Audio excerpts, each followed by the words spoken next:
pelo direito de ser frágil, de não estar em todos os debates, de não estar sempre vestindo uma armadura, de não ter que ser sempre militante, de poder ser mulher preta, periférica, LGBT e poder falar de amor sem ser em um tom trágico, pelo direito de ser frágil, de poder chorar com comercial, falar de culinária. Afinal, preto não fala só de racismo e nem é forte o tempo inteiro, mesmo que essa força não seja necessária. Pelo direito de não ser cobrado, nem que seja uma vez por semana, pois afinal já nos damos 3 vezes mais em tudo que fazemos, e mesmo assim somos sempre nós que morremos, e nessa luta para se manter viva é que peço nem que seja por um dia o direito de ser frágil, de não pensar na atual conjuntura política, pois afinal não sei se é de compreensão geral, mas também temos que cuidar da nossa saúde emocional, e ser preto, estar vivo e não se preocupar já é um ato revolucionário. E é por isso que eu peço, ou até suplico em verso, o direito de ser frágil.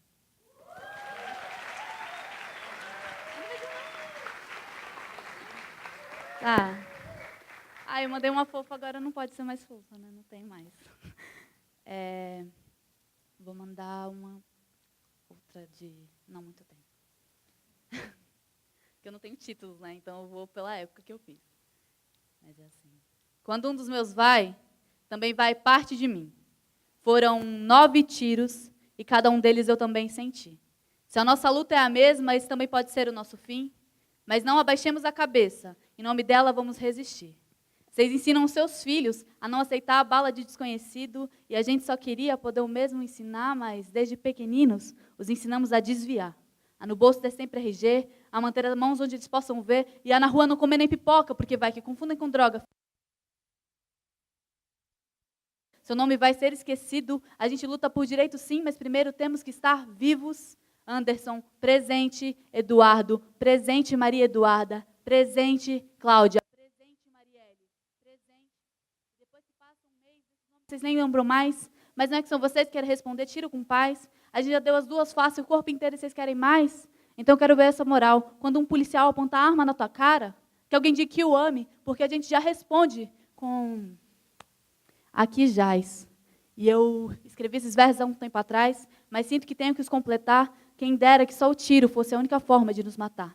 Os racismos vossos de cada dia nos roubam até a alma, nos tiram os sonhos, nos roubam a calma, sugam nossa energia. E é por isso que vocês só nos vencem por cansaço. Nossa saúde mental vai para o saco, e se não fosse automático, talvez fosse ainda mais difícil levantar no outro dia. Dos criadores de corpos alvejados, vem aí mentes suicidas.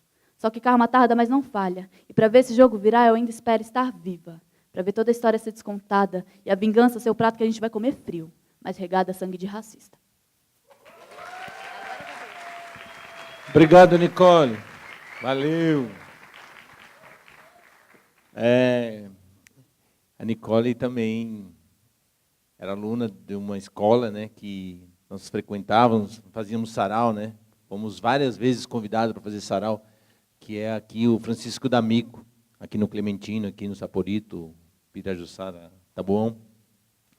E hoje ela está fazendo agora, esse ano, entrou lá para fazer Sociologia na USP, está fazendo lá. Mas é uma dessas esferas do sarau aí que a gente tem. Maria Rita, a gente está muito contente e agradecer você por ter aceitado esse convite de estar aqui com a gente, né, participando da Feliz. A gente tem... começamos na outra segunda-feira e amanhã culmina na Praça do Campo Limpo, que fica aqui a 500 metros daqui. E amanhã é um dia que vai ter várias atividades, né, com foco na literatura também feita, produzida por autores independentes, periféricos. Então,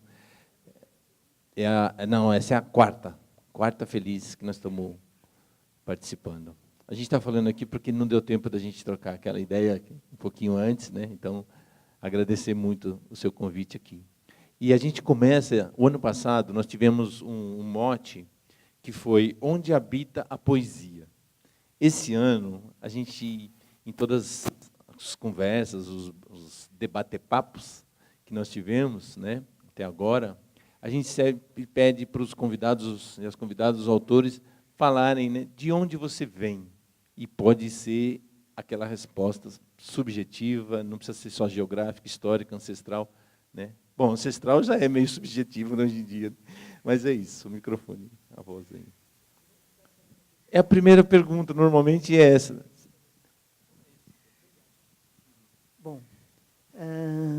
Boa tarde.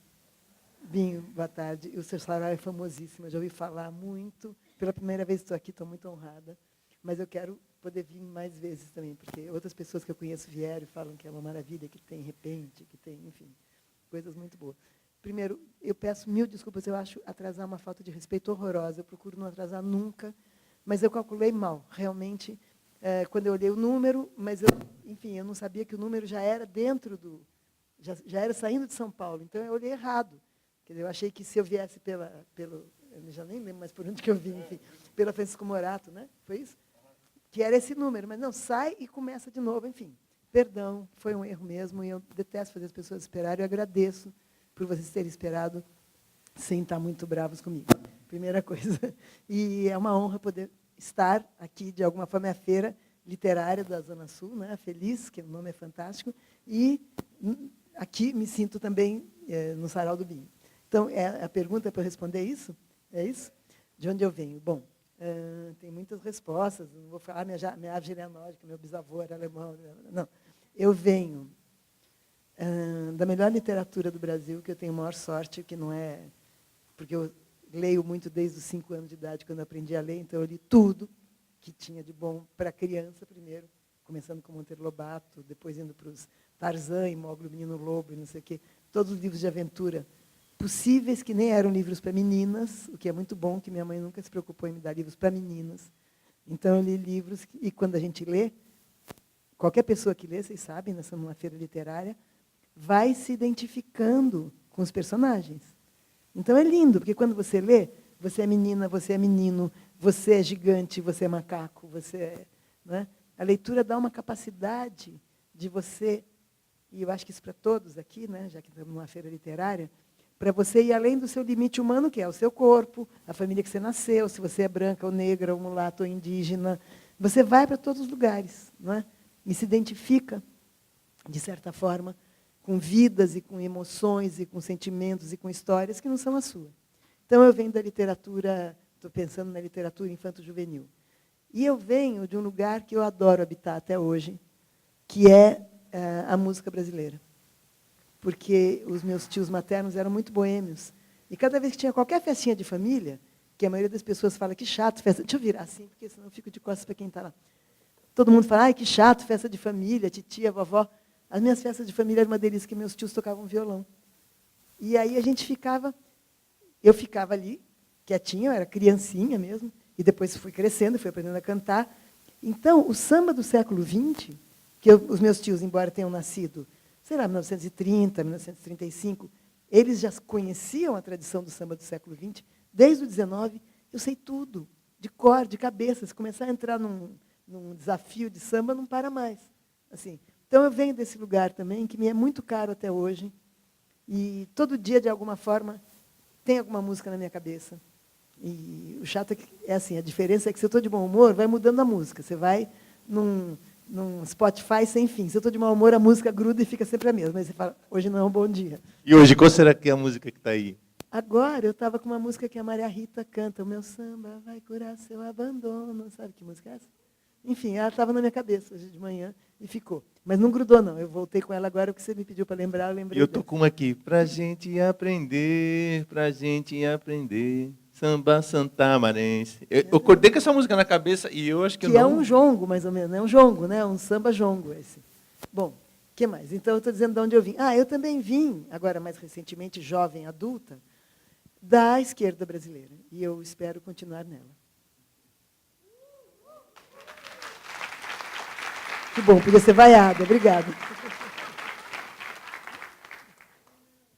E eu gostaria de dizer alguma coisa muito simples a respeito do que é ser de esquerda, que foi uma formulação que eu ouvi do meu amigo, que na época era muito jovem, quando ele foi trabalhar na revista Teoria e Debate, que era a revista da Fundação Perseu Abramo, e ele veio trazido por um outro colega, que agora é PSDB total, e bem coxinha mesmo, mas na época ele também estava na Fundação Perseu Abramo, e esse meu amigo era o jovenzíssimo Fernando Haddad. E ele cresceu, não só na revista, ele já estudava direito, enfim, é um cara muito sério. E uma vez veio uma capa sobre igualdade, não é sobre igualdade, desigualdade, etc. E ele formulou e sobre socialismo, exatamente, era sobre socialismo.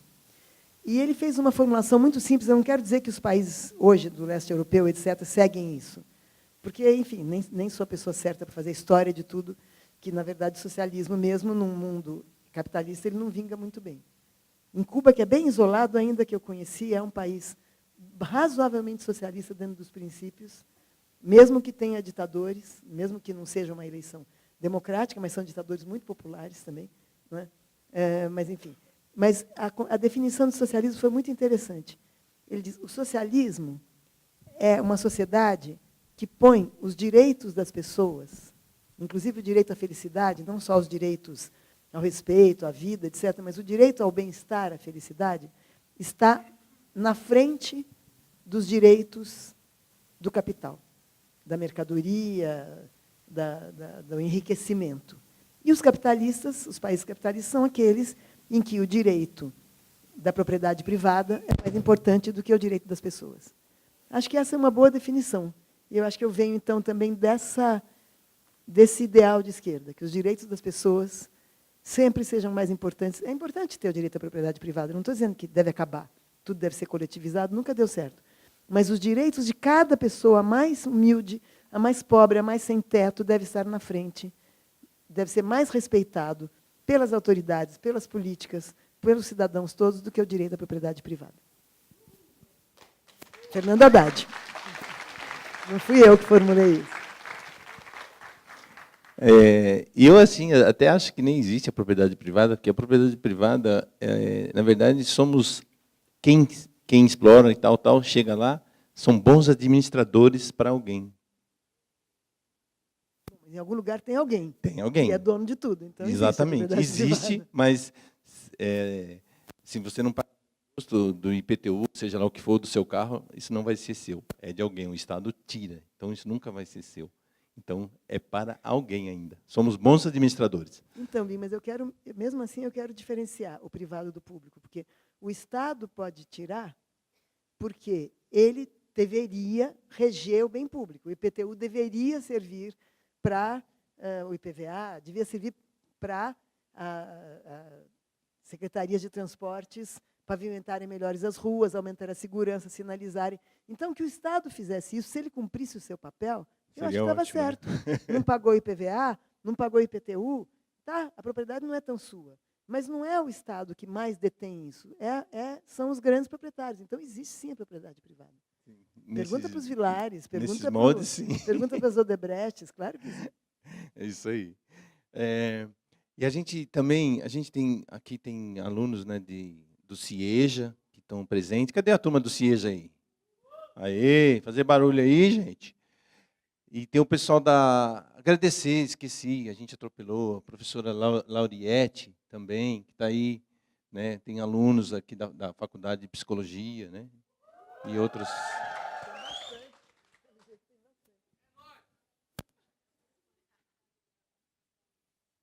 Podemos. Pediram para trocar de lugar, porque você que vai dizer bastante. Uau. Agora você endireita aí.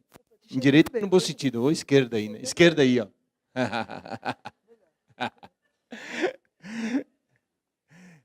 Então é isso, agradecer, né, aos alunos, aos estudantes que estão aí, então, tá bom? E aos professores também. Professores e professoras, gente, desculpa. A gente quer agradecer todo mundo. Não, e deixa eu fazer, desculpe, Bim, deixa eu fazer uma parte aqui. Os professores talvez sejam, tem muitos cidadãos idealistas por muitas causas, mas talvez os professores sejam os mais idealistas, porque não é uma carreira para enriquecer, não é uma carreira para ficar famoso, não é uma carreira para aparecer na Globo, é porque a pessoa quer transmitir conhecimento. Então, gente, palmas para os professores, de verdade.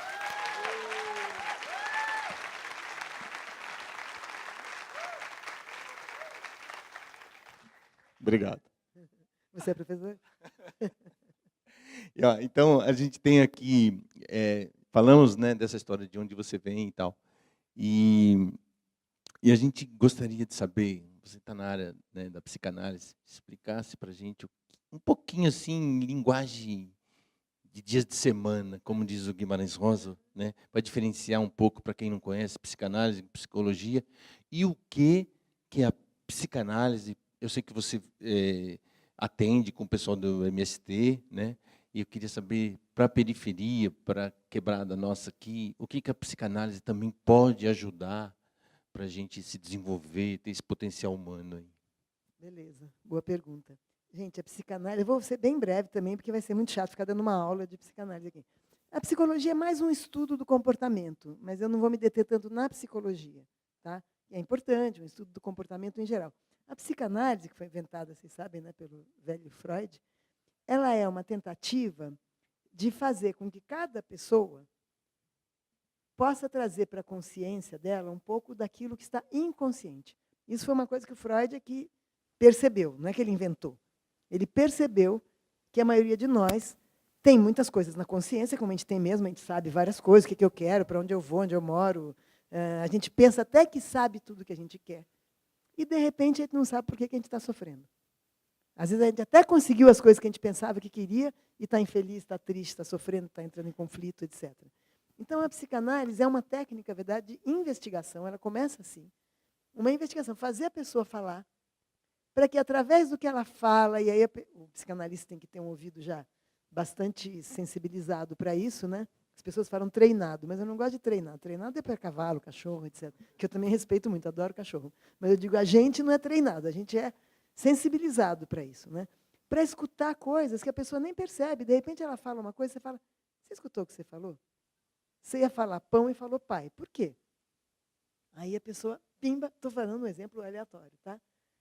Onde que meu pai apareceu aqui que eu estava falando do meu café da manhã? E daí começa a lembrar do pai que de manhã estava bêbado e não sei o quê, estragava o clima do café da manhã, as pessoas indo para a escola e o pai brigando com a mãe, sei lá, qualquer coisa desse tipo. Então, a psicanálise faz com que a gente consiga, claro que a gente nunca tem consciência de tudo, o inconsciente continua existindo, mas a gente consiga trazer para nós uma porção de coisas que a gente reprimiu, que na época do eu, a gente deixou para trás. É como se tivesse um sótão empoeirado, cheio de barata, cheio de rato, e você abre aquele sótão, deixa as baratas saírem, deixa os ratos saírem, e aquele sótão se integra à casa. Não é? A casa fica maior, fica mais arejada. Você ocupa mais espaços de você mesmo. É para isso a psicanálise. Né? Você tomar liberdade, posse de muita coisa sua que você não achava que era sua, que estavam fora do seu alcance. E com isso, não vem só as lembranças. O pai que batia, ou ao contrário, o pai que era maravilhoso, mas morreu muito cedo, e você tentou não pensar mais nele para não sofrer, e daí esqueceu que teve aquela pessoa tão maravilhosa, que fez coisas tão boas para você. Também não tem, eu dei o primeiro exemplo bem ruim, né? Mas é claro que não precisa ser isso. Enfim, com isso você amplia o seu alcance humano, interno. Né? Não quer dizer que você vai ficar mais rico, nem mais poderoso, nem nada. Você fica só um ser humano mais amplo. Acho que isso é a coisa principal da psicanálise, para não ficar entrando muito em teorias. Aí você falou do MST. Essa prática já terminou para mim, foi muito legal.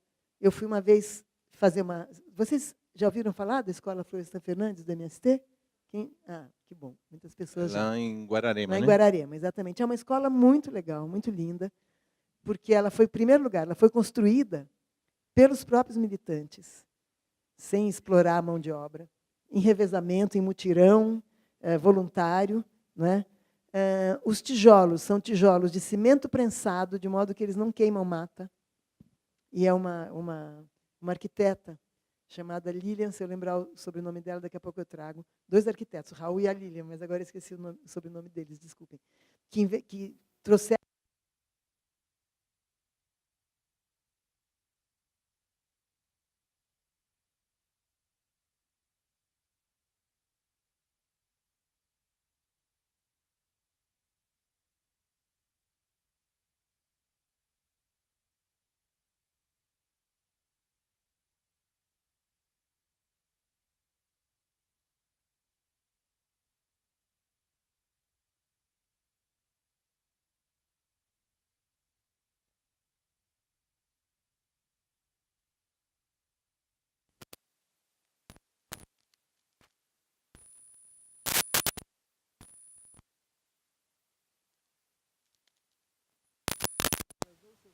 forçados foram expulsos das terras. Moravam numa chácarazinha, num sítiozinho, numa terrinha modesta. E os agronegócios, que até hoje são mais poderosos ainda, entram com motosserra derrubando a floresta, com grileiro invadindo as terras, cercando com arame farpado e resolvendo o problema a bala. Né? Quando o cara vem reivindicar que a terra era minha, eu que morava aqui, sendo que o direito do usucapião é um direito legal no Brasil. Se você está plantando numa terra que não tinha dono há muito tempo, ela se torna sua. Se você produz ali, se você cria algum tipo de animal ali, se você se alimenta daquela terra,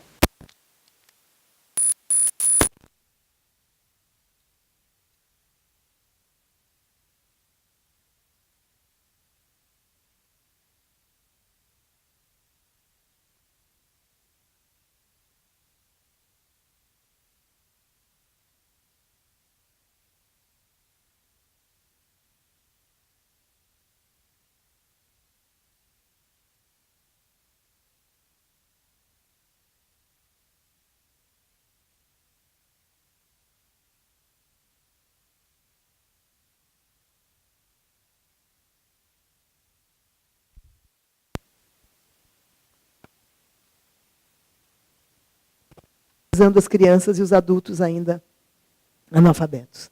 Então, o lema do MST devia estar escrito na bandeira do Brasil, porque é uma coisa muito simples. É reforma agrária, evidentemente, para distribuir terra para quem algum dia foi expulso das terras, com distribuição de renda, que é uma coisa que os governos do PT começaram a fazer e agora foi desmontado, então as desigualdades voltaram a ser gigantescas, e justiça social. Reforma agrária, distribuição de renda e justiça social. Quer dizer, se alguém acha que isso é uma pauta baderneira, né, que isso é uma pauta anarquista, que isso é uma pauta de delinquentes, precisa pensar duas vezes. Né? Bom, enfim, eu fui, então, nessa escola, além de ser uma escola, lá é uma espécie de escola de formação de militância. Formação já... Então, eles têm cursos, e as pessoas nos vários assentamentos se inscrevem e vêm de vários lugares do Brasil para fazer, são em geral cursos de 3 meses, as pessoas ficam na escola, têm alojamentos, tem uma brigada que faz alimentação, não tem ninguém empregado. Né? Então, eles vão revezando, a brigada da alimentação, a brigada da limpeza, a brigada da segurança, a coisa funciona toda coletivizada. E, em 2005,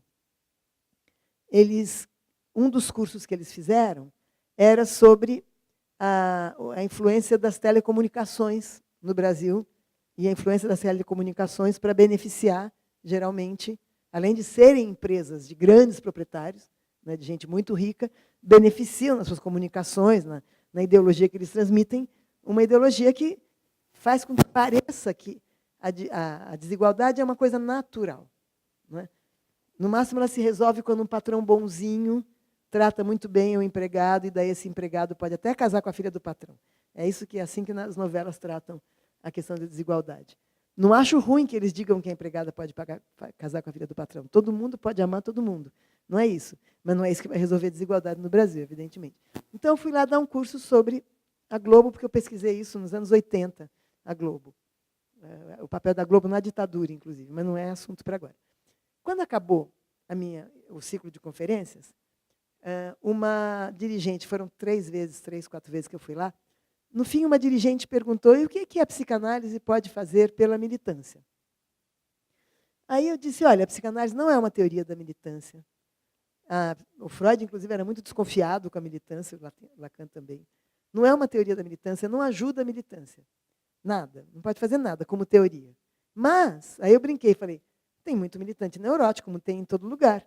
Então, algum psicanalista pode ajudar a fazer terapia para essas pessoas neuróticas. Todo mundo riu na hora, né? Como alguém riu aqui agora também. Quando eu saí da sala, a dirigente estava na porta com mais 2 pessoas. Quando é que a senhora pode começar? E foi muito legal, porque isso já era o fim de 2005. Então, entre 2006 e 2011, a Escola Florestan Fernandes é aqui em Guararema, né? Um ônibus demora 40 minutos até lá, um ônibus na rodoviária, né? Tem que pegar na rodoviária. Não é ônibus interurbano normal, assim, de pegar na Rebouças, essas coisas.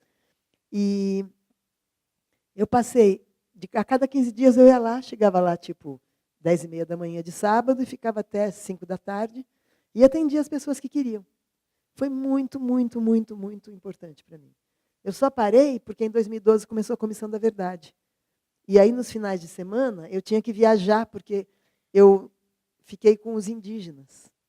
As violações de direitos humanos contra indígenas e camponeses durante a ditadura. Depois, se vocês quiserem, eu falo disso também. Não, queremos sim. Então deixa eu só acabar a coisa da psicanálise. Bom, então aí eu parei porque eu tinha que ir para Brasília, tinha que ir para a terra indígena, não deu mais para ir para Guararema, infelizmente. Mas agora, eu quero dizer para vocês também, isso é bom divulgar, tem 3 lugares no município de São Paulo, é um pouco longe daqui, em que psicanalistas estão atendendo de graça em lugares públicos no sábado de manhã. Um é a Praça Roosevelt, que não é tão difícil de chegar, eu atendo lá também, mas muitos outros psicanalistas atendem, né? Vocês sabem, no final da Rua Consolação, né? Na Avenida Consolação. Outra é a Vila Itororó, que é uma vila abandonada que existe no Bexiga. E outra é a Casa do Povo, que é um lugar lindo, é um antigo teatro, que os judeus refugiados no Brasil durante a Segunda Guerra, que os judeus, vocês sabem que tinha uma cultura muito, muito maior do que a cultura dos alemães, inclusive, que perseguiam eles achando que eles eram subraça, né? Os judeus eram o povo do livro, o povo da cultura. Então, os que se refugiaram aqui no Brasil criaram, lá na Rua Três Rios, no Bom Retiro, um teatro enorme, que era o teatro em que eles representavam, se reuniam, debatiam, e hoje se chama Casa do Povo, esse teatro. Então, ali na Rua Três Rios, na Casa do Povo, tem atendimento gratuito, na Vila Itororó e na Praça Roosevelt. Quem puder, quem tiver tempo de pegar um ônibus aqui, que dessa Consolação, e queira ir para Roosevelt, ou que queira ir para o Bom Retiro, vai até qualquer metrô, desce no metrô Tiradentes, tá? 2 quadras de lá, ou a Vila Itororó, que desce no metrô Liberdade, também está pertinho. Vão no sábado de manhã, a partir de umas 10h30, 11, já tem psicanalistas para atender, gratuitamente. E aí vocês vão ter esse direito, que devia ser um direito de todo mundo. Oxa, vim aqui para o Campo Limpo, né? Montar um núcleo aqui também. Também, podia montar um núcleo aqui, para as pessoas não terem que ir tão longe. Aqui Sim. da faculdade deve ter psicólogos e psicanalistas que queiram atender gratuitamente. Olha aí. Sarau do Binho Olha com... lá. Ah, Olha então, aí, ó, puxa, que desculpa, bacana. eu estou contando, não estou sabendo. Vocês querem divulgar? Vem divulgar, porque deve ter gente que, se eu não sabia, quer dizer, é que eu não sou daqui, mas deve ter gente daqui que não sabe.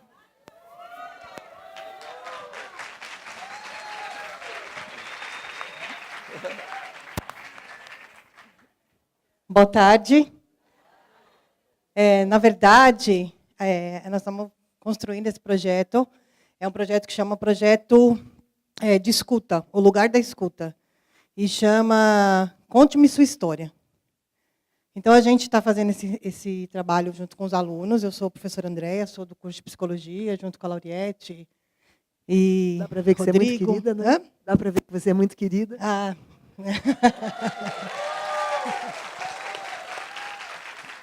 Na verdade, eu também sou aqui da região, também fui professora da escola pública, e acho que se me aproxima também muito deles, né? A nossa história é uma história que é construída junta.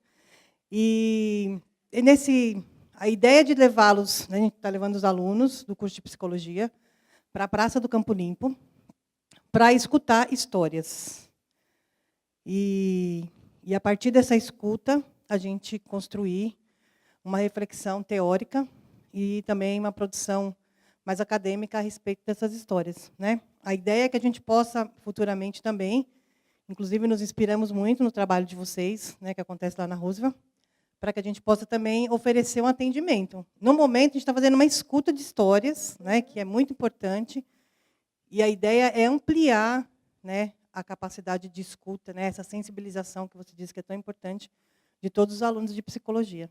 Então, a gente espera também depois se aproximar do projeto de vocês, de psicanálise. Isso. E vocês também estão mais que convidados para vir aqui. Tá bom? Obrigada. Obrigado, professora. Pediram para trocar o microfone. Então, olha aí, tá vendo? Tá do lado da gente, às vezes a gente não está olhando. E eu gostaria, a gente sempre brinca, né? Tem que é conversa vai, conversos vem. Então, eu vou mandar uma poesia aqui, professora, para o pessoal conhecer, que acho que tem a ver com o que você vai introduzir, tá bom? Sobre a Comissão da Verdade na área que você trabalha. Pode ser? Licença. Prosa para um juiz. Só queria que não ardesse em chamas, mas agora é tudo cinzas. E até os cachorros não sabem onde moram mais. A polícia baixou, tudo abaixo. O porrete, a moral, as casas, com o velho blá blá blá da reintegração de posse. E aí vai uma perguntinha. E se os Guarani tivessem cartório?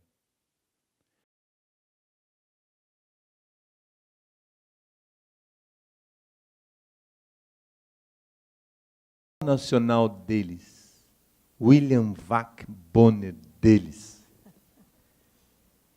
para pedirem também a tal da reintegração de posse. Isso aqui tudo, minha gente,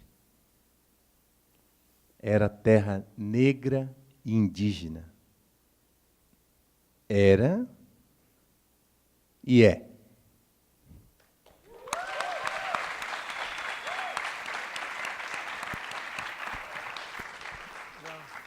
Bom, eu vou sair daqui mais emocionada. Cada intervenção eu fico mais emocionada. Eu gostaria de falar um pouquinho sobre os indígenas, então, já que você disse, porque foi a minha pesquisa na Comissão da Verdade. Foram os camponeses e os indígenas, mas os camponeses... Desculpa. Desculpa. Maria Rita, o que é a Comissão da Verdade? Porque Perdão. Muita gente não conhece. Tá bom, claro. Vocês sabem que, nos anos 70, vários países da América Latina tiveram ditaduras, né? O Brasil, o Chile, a Argentina, o Uruguai, acho que o Paraguai também, não me lembro. Enfim, tiveram ditaduras muito, muito, muito pesadas. E o Brasil teve duas, porque teve a do Getúlio. Seguro, o Paraguai, o Stroessner. O Stroessner, claro, o Paraguai, sim, com certeza. Bom, alguns desses países, assim que acabou a ditadura, criaram suas comissões da verdade, que era para investigar os graves crimes, que se chamam graves violações de direitos humanos, cometidas pelo Estado, ou seja, pela polícia, pelo Exército, não é? Prendendo e matando, prendendo, torturando e matando pessoas que estavam lutando contra a ditadura. Então, a Argentina, para vocês terem uma ideia, que é o país que eu conheço um pouco melhor, então eu posso citar os números, é um país que a ditadura foi muito, muito, muito, muito cruel, mas teve muita resistência, inclusive armada, jovens que pegavam em armas para tentar derrubar o governo, que é claro que é um heroísmo muito, muito bonito, mas muito... É uma proposta que não tinha chance de ganhar, porque o Exército tem tanque de guerra, tem canhão, e uns militantes que aprenderam a atirar ontem, por idealismo, e que têm uns revólverzinhos, nunca iam derrubar. Embora a Revolução Cubana tenha sido bem-sucedida e a russa tenha sido bem-sucedida, mas agora, com a tecnologia que aparelhou os exércitos de uma maneira que não havia, né, no comecinho do século XX, é impossível a luta armada, me parece, a não ser que o país inteiro se sublevasse, derrubar ditaduras. O que aconteceu? Não só esses movimentos de esquerda foram derrotados pelo Exército, mas, se fosse derrotado na luta, bom, é péssimo, é horrível, mas está lutando, né? Você pode ser derrotado, como em qualquer guerra. Não, eles foram presos, tá bom, até aí, tá bom, faz de conta, é crime, então tá. Foram torturados, mortos. E a pior crime que existe, seus corpos foram escondidos. E a família não teve direito nem de enterrar seus mortos. Veja, se a tortura já é um crime chamado de lesa humanidade, quer dizer, não é só um crime contra aquela pessoa que está ali no pau de arara, levando choque, levando porrada, mas ela é um crime contra a dignidade humana, então ela se chama crime de lesa humanidade. O desaparecimento dos corpos é o crime mais cruel que se pode cometer contra a vida, mas também contra aqueles os parentes daquela pessoa. Porque você inflige sobre a família inteira a tortura de não poder enterrar seu filho, sua filha, de não poder parar de procurar, porque você sempre tem uma esperança que ele não tenha morrido, né? Então, as mães da Praça de Maio, vocês já ouviram falar? Alguém já ouviu falar das mães da Praça de Maio na Argentina? Algumas pessoas já ouviram falar. São umas mães, agora já são as avós, porque elas já estão velhinhas, E elas já não estão mais procurando só os seus filhos, elas estão procurando seus netos. São, lá que teve esses 30 mil mortos e desaparecidos, são mulheres que até hoje, a ditadura na Argentina acabou com Alfonsín, em 85, imagina. Faz 33 anos. Essas senhoras, que eram mães, agora são umas velhinhas, muitas já morreram, ficavam na Praça de Maio, numa data certa, num dia certo, não lembro se na sexta-feira, um dia da semana, toda vez diante do Palácio do Governo, onde estão nossos filhos, onde estão nossos filhos, onde estão nossos filhos, onde estão nossos filhos, e onde estão nossos netos. E, na Argentina, aconteceu uma coisa terrível também, que muitas mulheres que tiveram filhos na prisão, e essas mães morreram na tortura, esses filhos foram adotados por militares que não tinham filhos. Então, imagina que horror você descobrir aos 18 anos. Tem até uma peça que o Celso Frateschi, alguém sabe quem é o Celso Frateschi, um grande ator? Algumas pessoas sabem. É uma peça de um argentino, chama Potestá, quer dizer, potência, né? Quer dizer, potência, que é um pai, eu acho que é um monólogo, não tenho certeza, ou é ele falando, é um pai dizendo, e ele é um pai, mas ele é um policial, ele é um torturador, e ele diz, na hora, porque na Argentina, quando acabou a ditadura, eles fizeram essa comissão da verdade e da justiça. Então, um monte de torturadores foi para a cadeia, gente. Isso no Brasil é impensável. Torturador na cadeia. Né? Foram presos, foram justiçados com justiça, não justiçados de justiça. Estão presos até hoje. Então, lá ficou claro que é crime torturar, que é crime matar as pessoas que deviam estar sendo protegidas nas prisões. A dignidade delas e a vida delas tinha que estar protegida, mesmo elas estando presas. E que é crime maior ainda, crime de lesa humanidade, sumir com os corpos. Não dá o direito das famílias, pelo menos, sepultarem as pessoas que elas perderam. Não é? E a pessoa que não pode sepultar, ela fica com uma tortura infinita, porque ela não pode parar de procurar. Então, as mães da Praça de Maio, as avós da Praça de Maio, são mulheres que até hoje... E elas não têm coragem de parar de procurar, porque, claro, que a esperança vai diminuindo, diminuindo, diminuindo. Mas, se você para de procurar, você está dizendo que abandonou seu filho. Para você mesma, você vai sentir que você abandonou. Se tiver uma mínima chance dele estar ainda num lugar, então não podem parar de procurar. Então, é uma tortura que se estende. Bom, então, estou contando isso. E as comissões da verdade foram comissões formadas, Argentina, Uruguai e Chile, para investigar esses crimes, para punir os torturadores. Os torturadores da Argentina, até os presidentes estão na cadeia. Até aqueles generais que ordenaram a tortura estão na cadeia. No Brasil, isso é impensável. No Brasil, os generais que mandavam torturar, porque eles são os mandantes, né? Eles são os principais responsáveis, os presidentes da República, principalmente Costa e Silva, Médici e Geisel. No Castelo Branco, a coisa ainda acontecia, mas ele não ordenou. Morreram de pijama nos seus edifícios, nos seus apartamentos de frente para o mar. Né? Ninguém foi preso pelas coisas que fez, nem os torturadores foram presos, e agora tem aí um torturador querendo ser presidente da República, que é um perigo tremendo para o Brasil. É um torturador mesmo, todo mundo sabe. Vamos vaiar um pouquinho também? Vamos vaiar um pouquinho também? Não queremos, não queremos, não queremos. Ele nunca, exatamente. Mexeu com uma, mexeu com todas, mulheres contra Bolsonaro, tudo aquilo. Aliás, desculpa, deixa eu divulgar, não sei se vocês sabem, dia 29, que é o outro sábado, tem uma manifestação Mulheres contra Bolsonaro no Lagos da Batata. Meninas, vamos lá. Né? Mulheres contra Bolsonaro. Que disse para a deputada Maria do Rosário, eu só não te estupro porque você não merece. Como é que isso já era o suficiente para caçar o cara? É uma quebra de decoro horrorosa. E ele está dizendo, então, que algumas merecem? Né? Quem que merece? As que andam de minissaia, as mais bonitas? Ninguém merece. Né? É horrível dizer isso. E a Câmara dos Deputados? Moita. Ninguém ligou para isso que ele fez. Bom, Comissão da Verdade. Então, o Brasil, que fez uma anistia para os dois lados, o que foi muito ruim, a anistia brasileira, quando terminou a ditadura, anistiou os presos políticos, então eles puderam sair da cadeia, os que ainda estavam vivos saíram da cadeia, e anistiou os torturadores. Tortura não tem anistia, gente. Tortura é crime de lesa humanidade. O Congresso aprovou, então, essa lei, não posso dizer que ela é ilegal, mas é uma lei desigual. Não é? Como é que você anistia quem matou e quem foi torturado, do mesmo jeito? Não tem como. Resultado, bom, e não formou uma comissão da verdade como esses outros países, essa comissão para investigar os crimes da ditadura, para tentar botar na cadeia quem torturou e para tentar descobrir onde estão os desaparecidos. Precisou uma presidente, que foi a Dilma, que não sei se vocês sabem que ela foi presa política, vocês devem saber, né?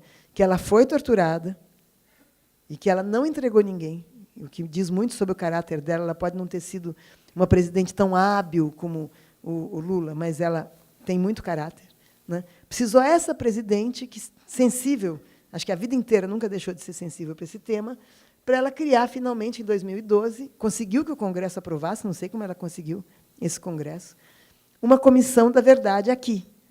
E ela, então, foram 7 pessoas, e eu fui uma das pessoas escolhidas, fiquei muito honrada, e nós tínhamos que investigar os crimes feitos durante a ditadura. E o meu capítulo, porque meus colegas todos eram advogados que tinham sido advogados de presos políticos. Paulo Sérgio Pinheiro, Zé Carlos Dias, que foi ministro da Justiça do Fernando Henrique, gente muito legal, Pedro Dallar, enfim.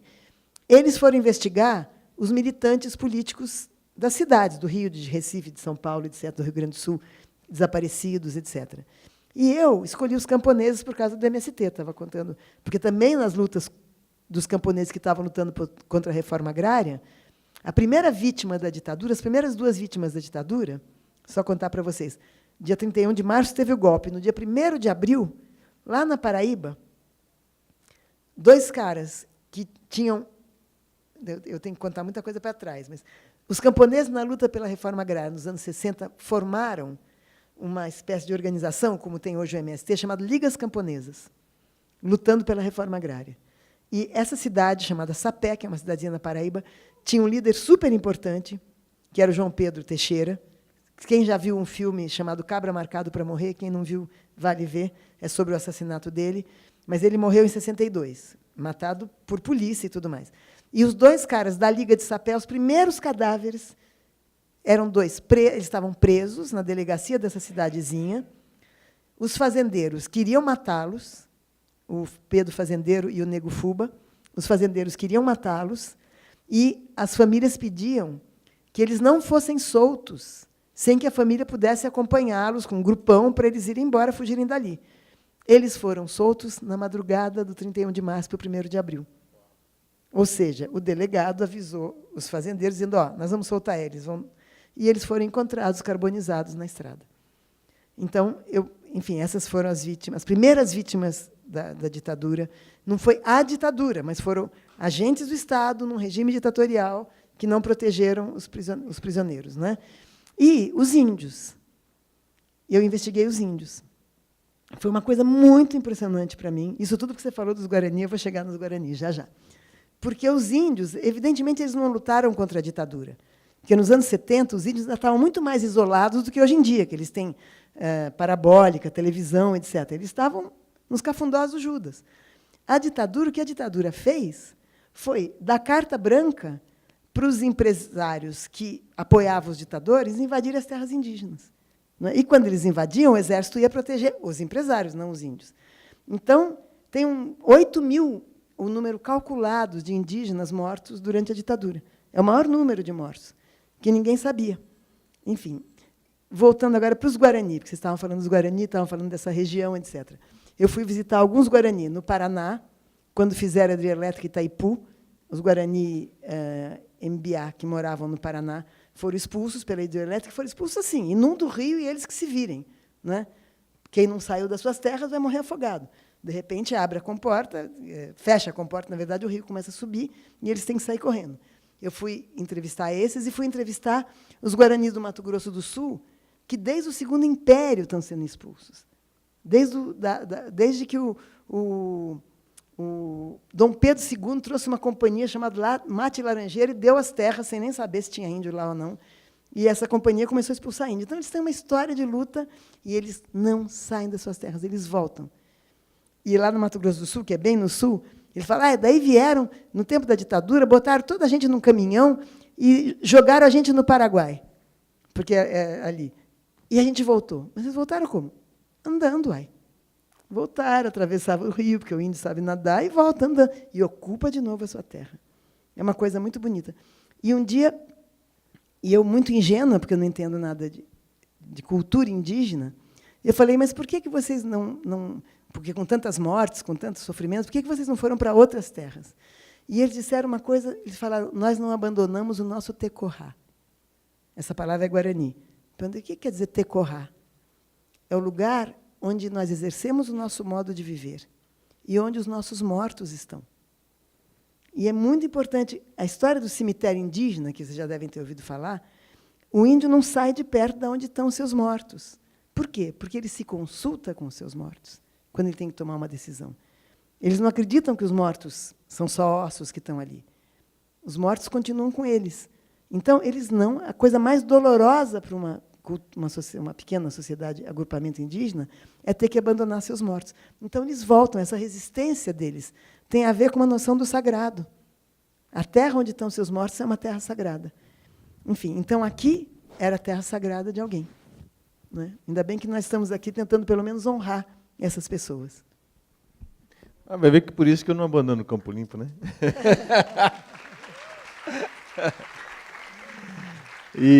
Deve ter mais perguntas aí, né? Vamos perguntar. E aí deve ser uma jogada legal, né? Porque aí vieram os jesuítas, essa turma toda aí, e eles colocaram os cemitérios, porque aí os cemitérios, você não prova, os ossos dos seus antepassados não estão lá. Então, isso aqui é nosso. Como que eles vão provar? Mas aí, sim, nossos antepassados estão aqui, os ossos deles estão aqui. Então, é o jeito de você dizer essa terra, eu estive aqui antes de vocês. Justamente. É isso.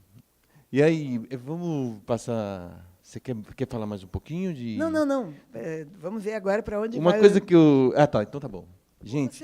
Você ou eles, enfim, pode ir para qualquer lugar a conversa. Eu gostaria do que você falou do bovarismo, se a gente pode entrar um pouco nessa história do brasileiro, às vezes não se aceita, quer ir para Miami e tal. Um pouco nessa pincelada, e a gente joga, já que nós falamos, né, das nossas ancestrais aqui. É que bovarismo, quer dizer, teria que ir lá longe na literatura, eu vou ser bem rápida.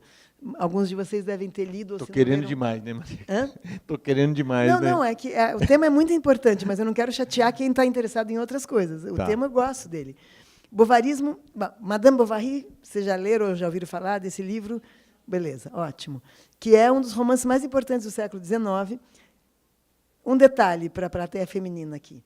O grande romance, né, porque hoje em dia as novelas são mais... Ninguém escreve... Bom, alguns escrevem livros de 300, 400 páginas, mas, em geral, as pessoas querem ler mais coisa curta, até porque o tempo nosso é muito menor, o nosso tempo para ler, do que era num século que não tinha televisão, não tinha avião, tudo era mais devagar. Então, os romances eram enormes, né? E eu percebi que muitos dos romances do século XIX não eram romances de lutas, de guerras, eram romances que as heroínas eram mulheres. Muito interessante isso. Porque no século XIX é que a vida começou a se tornar privada. Cada um na sua casa, no seu lar. Porque até então eram as grandes cortes, né? E na corte todo mundo convivia. A vida das mulheres na corte era muito... Apesar de que a sociedade de corte é uma sociedade muito mais atrasada, mas a vida das mulheres na corte era muito mais interessante do que a vida da mulher burguesa no século XIX. Porque daí ela está na sua casinha, com o seu maridinho, seu filhinho, e... Que tédio. Hoje em dia, todo mundo trabalha aqui, né? Mas a mulher que casava com sonhos de ser feliz para sempre, de encontrar o príncipe encantado, em geral, o cara nem sempre era tão interessante assim. E tem muitos romances de mulher casada em que o cara é um chato. Madame Bovary é um, Ana Karenina é outro, Capitu é outra, cheio de romance, em que a protagonista é uma mulher casada, que o marido é um chato, e ela acaba o quê? Se apaixonando por outro, né? Então, essa é a Madame Bovary. Só que a Madame Bovary ela tinha muitos sonhos, porque ela lia. Porque no século XIX também tinha uma coisa interessante. As mulheres começaram a se alfabetizar. Porque até então, mesmo algumas rainhas talvez não fossem alfabetizadas. Até antes, né? Na Idade Média. No começo da modernidade, algumas mulheres começavam a se alfabetizar. Às vezes, uma avó que sabia ler ensinava a neta. Poucas iam para a escola ainda, não era isso. Iam até o primário, no máximo. Mas, enfim, já havia uma possibilidade das mulheres lerem. Já havia circulação impressa de livros, isso desde o século XVI, né? A Gutenberg é do século XVI. Mas daí, já com uma industrialização maior, os livros já chegavam nas casas, etc. Então, é muito comum que a mulher que fica presa em casa, num casamento chato, sem vida social, com o marido trabalhando, etc., ela começa a ler e começa a sonhar. Começa a sonhar com a vida que ela queria ter. Em geral, como os romances contam histórias românticas, elas começavam a sonhar com um amante mais interessante do que os seus maridos, né? Então, a Ana Karenina tinha um amante, a Bovary tinha um amante, a Capitu não teve amante, mas o Bentinho, o marido dela morria de ciúme que ela ia namorar o Bentinho. Enfim, tem muitos romances, muitos. Eu não vou ficar desfilando aqui todos. Então, um filósofo francês inventou essa palavra bovarismo, que quer dizer você sonhar que você quer ser outra pessoa que você não é. Que é muito estranha essa palavra, porque, tá bom, no comecinho do século XX ainda era difícil uma mulher se tornar outra pessoa. Mas hoje em dia, gente, eu estou vendo aqui uma maioria de mulheres. Nenhuma mulher nasce com um destino já previsto porque ela é mulher, né? Não só nós tivemos uma mulher presidente, e outros países também tiveram, primeiras ministras, etc. As mulheres vão fazer o que elas quiserem, vão ser médicas, vão ser PM, se quiserem, eu não quero, mas, enfim. Vão ser psicanalistas, vão ser escritoras, vão ser artistas, enfim. Então, a palavra bovarismo hoje não serve mais para designar as mulheres. A Madame Bovary, que tem um casamento chato e fica sonhando com amantes que vão levá-la para aventuras. Hoje nós vamos sozinhas para as nossas aventuras. Se tiver um companheiro, ótimo, melhor ainda. Se não tiver, nós vamos, né? Ninguém segura as mulheres hoje. Mas essa palavra, quando eu escrevi esse livro, chamado Bovarismo, não é um livro de vários artigos, mas é como se o Brasil fosse um país bovarista. O Brasil não reconhece a sua grandeza, que existe. Também não reconhece a sua vilania, que existe. Não reconhece que foi o último país a libertar escravos. Não reconhece que é um país desigual e que não quer fazer justiça social. Fez durante menos de 12 anos, 10 anos e meio, o pouco que deu para fazer, porque o Congresso também não aprova qualquer coisa, para diminuir a desigualdade social, né, com o Bolsa Família, não é só o Bolsa Família, é o mais conhecido, mas com um monte de programas de redução de desigualdade. Ela agora voltou com tudo a desigualdade, né? Vocês sabem, a gente anda na rua, o que tem de gente na rua? De repente aumentou tanto o número de vagabundos e bêbados? Não. É gente que perdeu a casa, que não podia mais pagar, que perdeu o emprego, que não tem nenhuma seguridade social oferecida pelo Estado e que estão na rua, né? É a coisa mais triste para todos nós brasileiros. É tristíssimo para essas pessoas e é tristíssimo para nós brasileiros ver essas pessoas que perderam suas casas de ontem para hoje. Inclusive, você sabe que a pessoa perdeu a casa há pouco tempo, porque ela não está só dormindo na rua. Tem gente que sai de casa porque ficou psicótico, sai com a roupa do corpo e some. Tem gente que sai de casa porque se droga. Mas, quando a pessoa perdeu a casa, ela está na rua e ela tem uma caixinha com seus pertences, um travesseiro, um cobertor, uma panela. Ela levou o que ela pôde. Então, é muito triste. Ela está fazendo sua casa de novo num pedaço de calçada, né? A gente vê isso na 23 de maio, a gente vê isso em todas as grandes avenidas. No Rio de Janeiro, a gente vê isso. De noite, você sai numa rua, que não seja Leblon, que os seguranças dos prédios expulsam todo mundo. Você sai numa rua de Catete, onde eu costumo me hospedar, que é uma rua parecida com as ruas de Pinheiros, uma rua de classe média baixa. Se você tem que andar 5 quadras para ir comprar um remédio na farmácia, sei lá. Exatamente isso que me aconteceu uma vez. Você não vai ser assaltada. Você vai ter uma tristeza, porque você vai passar pelo dormitório de dezenas de pessoas. E de volta. Um do lado do outro. Então, o bovarismo, nesse sentido, é esse Brasil que pensa que os pobres são vagabundos, que pensa que vai resolver o problema elegendo um torturador para botar ordem nas coisas e que não se enxerga. Que não enxerga como a gente está acostumado com a desigualdade. Como a gente devia lutar de todos os jeitos, não só pelos nossos direitos, porque muitos de nós já temos muitos bons direitos garantidos, mas pelos direitos dessas pessoas que perderam suas casas. Então, não sei se eu falei sobre bovarismo em geral, mas falei sobre um país que não enxerga quem ele é. E, se não enxergar, não vai querer sair. Você vai se acomodar aí, não vai querer se transformar. É como se eu tivesse vontade de andar pelas ruas do meu país, eu vou para Paris, né? Vai para Miami. Tranquilo. Outro dia eu estava com uma camiseta Lula, um cara falou, vai para Cuba. Eu falei, vai você para Miami. Uai, você que não está contente, eu estou bem, eu quero ficar aqui mesmo, brigando. E lá tem bastante cubano até, em Miami. Em Miami tem até bastante cubano. Né? Tem bastante cubano em Miami. Os cubanos que não estão contentes com Cuba. E em Cuba, desculpem, eu vou falar uma coisa que eu tive uma vez lá numa Feira do Livro, em 2005, que o Brasil foi escolhido para ser o país na Feira do Livro de Havana. E, claro, Cuba está muito pobre, porque com o embargo está paupérrima. Mas chega às 5 da tarde, primeiro, você não vê criança na rua pedindo dinheiro. 5 da tarde, saem todas as crianças da escola, de uniforminho, todas de uniforminho, meia branca, sapato, e vão comprar sorvete na Copélia, que é a maior pizzeria de Havana. E o sorvete, para os cubanos, custa, para nós, custa caro, porque a gente usa o conversível cubano, mas para eles custa o dinheiro deles. Então, aquelas crianças de escola pública que não estão sem teto e que não estão sem escola e que podem comprar um sorvetinho quando sai da escola e jogar bola na rua. Né? E, quando você chega no aeroporto, tem um cartaz. Se fosse só propaganda, se dane, você pode fazer a propaganda que você quiser, só que é verdade. Está escrito assim, nesse momento, no mundo, eu me lembro que era tipo 8 milhões de crianças estão dormindo na rua. Aí a frase embaixo, nenhuma delas é cubana. Então, tá bom, se mudarem para Cuba, não é uma ofensa. Legal, obrigado. Vamos abrir aqui, gente, para quem gostaria de fazer alguma pergunta. Eu tenho a sensação de que a psicanálise deve e pode ajudar muito a gente entender processos, como você está ajudando nesse seu discurso todo, né? Entender várias questões. Mas entender por que a escola adoece tantos professores e os alunos, por que a escola acaba medicando tanto os seus alunos, entender por que o capital cola tanto no ser humano, né? Por que a gente aceita. Na verdade, não são eles, né? Somos nós que somos capitalistas, enfim, a gente escolhe esse sistema. Enfim, esse entendimento mais profundo, até do fascismo hoje. Né? Você não acha que é um papel mesmo da psicanálise? Gisele, claro que é, ninguém pode obrigar os psicanalistas a fazerem isso, mas é. Mas a psicanálise, sozinha, não vai ajudar a entender muito, não. Porque a psicanálise, ela tenta investigar o inconsciente. E você só pode investigar o inconsciente de quem se abriu para você. Não é? Eu jamais vou saber como é que funciona o inconsciente do presidente Temer. E eu acho que, se ele fosse me procurar, eu não ia querer ser analista dele.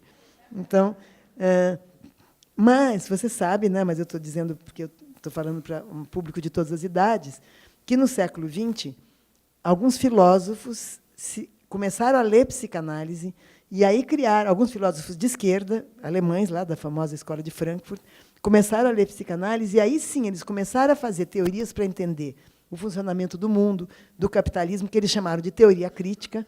E eu acho que a teoria crítica, essa junção de psicanálise com filosofia de linha marxista, ajuda muito a entender o mundo. A psicanálise sozinha, eu acho que não.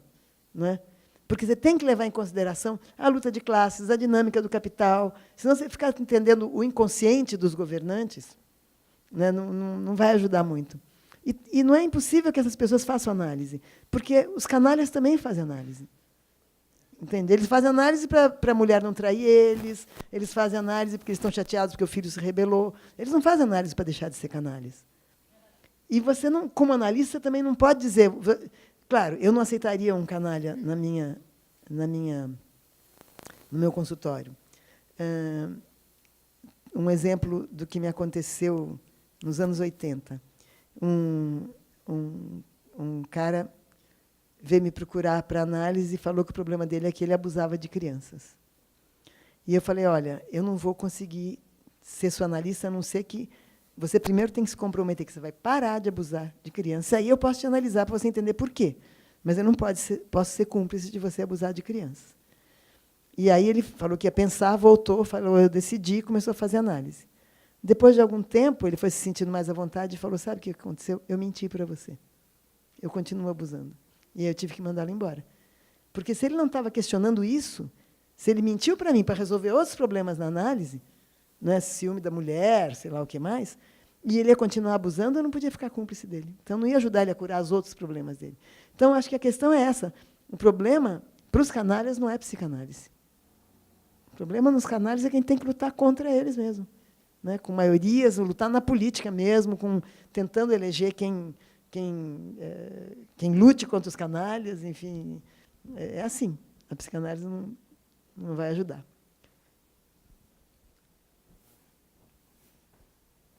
Boa tarde, sou de Djalma, sou da Paraíba, né? E eu conheci a história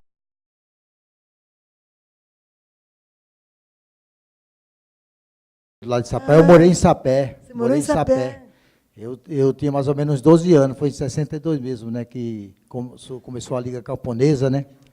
E eu queria saber se o MST é sequência daquela Liga Camponesa, né? Que veio daqueles movimentos, entendeu? E eu conhecia o povo Nego Fuba, eu conheci ele. Você conheceu entendeu? o Nego Fuba? Conheci o Nego Fuba, ele andava com o meu cunhado, né? Que era casado com a minha irmã, que a gente morava em Sapé. E o dia que ele foi assassinado, ele sempre andava junto com o meu cunhado, né? Ia seguir aquele... que meu cunhado trabalhava no posto de saúde, né? E não sei se ele trabalhava lá também, né? E nesse dia, meu cunhado não foi com ele, aí foi o dia que pegaram ele, entendeu? E eu vivi nesse tempo da Liga Camponesa, né? Lá em Sapé, eles invadiam as estradas, né? Na luta, né?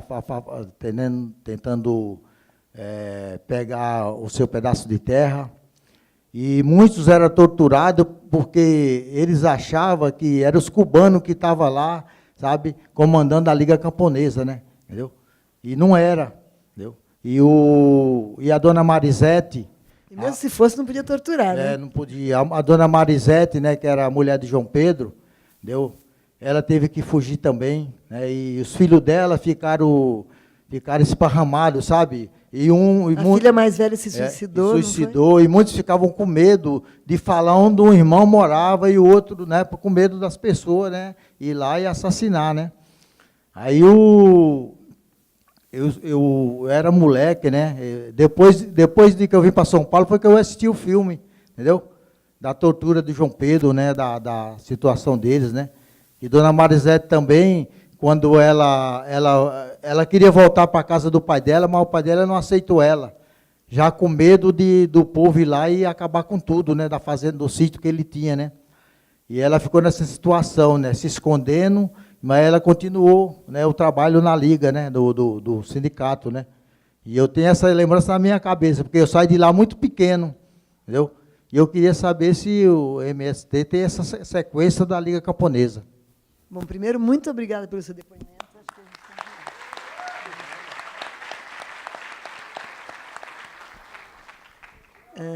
Muito obrigada. Olha, o MST, ele nasce no Rio Grande do Sul, não é? O grupo do Stedley veio do Rio Grande do Sul. Mas, claro que, no ideal, acho que a sequência, sim. Se não tivesse existido Ligas Camponesas, tem uma moça ali, ó.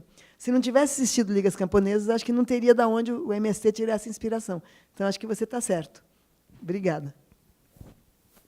Tem aqui, gente. Oi, boa tarde. Meu nome é Mariana e eu queria saber o que é a normose em psicanálise. Muito bom, Mariana. Olha, esse conceito não é um conceito da psicanálise, tá? Embora ele esteja se difundindo hoje em dia, e eu acho que talvez a psicanálise deva se apropriar desse conceito e começar a fazer reflexões psicanalíticas sobre ele. O que eu sei, assim, eu vou falar do que amigos que falam disso me disseram, tá? Que a normose, a gente pensa o seguinte: os neuróticos são anormais, e nós todos somos normais. O que é ser normal, não é? Então, a normose é uma espécie de jeito de você dizer. Existe uma forma de neurose muito grave, que é você pensar que você é normal. O que é normal? Você não é minoria de cor de pele. Então, por isso que você é normal? Porque a maioria é branco. Nem sei se a maioria é branco. A maioria no Brasil, acho que é de várias tonalidades de pele de afrodescendentes, não é? Acho que a raça branca, que eu digo, nem é branco, né? É amarelado, sei lá, bege. A raça dita branca é minoria no Brasil, mas é o que todo mundo queria ser. Então, digamos que o normal seja o branco, o normal seja o hétero, o normal seja a mulher casada que não trabalha, o normal seja o estudante que só gosta de estudar, e o normal é não ter conflito. Não ter conflito, gente, é próprio do humano ter conflito. É próprio do humano, em primeiro lugar. Todo mundo tem inconsciente, ele se forma na primeira infância, não tem como não ter inconsciente. E é próprio do humano desejar coisas que acha que não devia, que acha que não podia, tentar reprimir. Nem todo mundo é super neurótico por causa disso, mas isso A nossa vida psíquica riquíssima, ela é movida a conflito. Cada vez que você tem que escolher, cada vez que você tem que desistir de uma coisa, cada vez que você tem que ter coragem de assumir uma coisa que você acha que vão pensar mal de mim, mas eu vou. Conflito é o nosso dia a dia. Vocês devem saber, basta lembrar de ontem, do mês passado, do ano passado. Conflito. Né? Mas não só conflito com o outro, conflito conosco mesmo. A gente vive um pouco, não em briga, não é uma coisa contra mim. É as duas vozinhas dizendo, vai para lá, vai para cá, eu quero isso, quero aquilo, devo, mas não devo, vou fazer uma coisa que acho que eu não devia, mas estou muito afim, vou fazer. Enfim, isso é conflito. Né? Então, a normose é a ideia de um ser humano que, em vez de ser tridimensional, ele é bidimensional. Ele só tem sim e não, ele sabe tudo sobre ele mesmo, ele escolhe sempre a coisa certa. Acho que é um conceito bastante pobre, inclusive. Tá? Mas obrigada pela pergunta. Oi, boa tarde. Meu nome é Letícia, eu moro no Rio de Janeiro, sou poeta. E desde setembro do ano passado está permitido no Brasil a prática da cura gay, né? E na semana passada o Conselho Federal de Psicologia entrou com uma reclamação no Supremo Tribunal Federal para que ele possa interceder para acabar com essa prática. Eu queria que você comentasse sobre isso, de repente fazer um paralelo entre tortura e cura gay ou alguma coisa assim. Obrigada. Obrigada, a pergunta é ótima.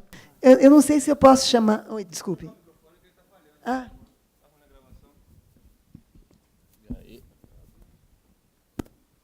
Obrigada.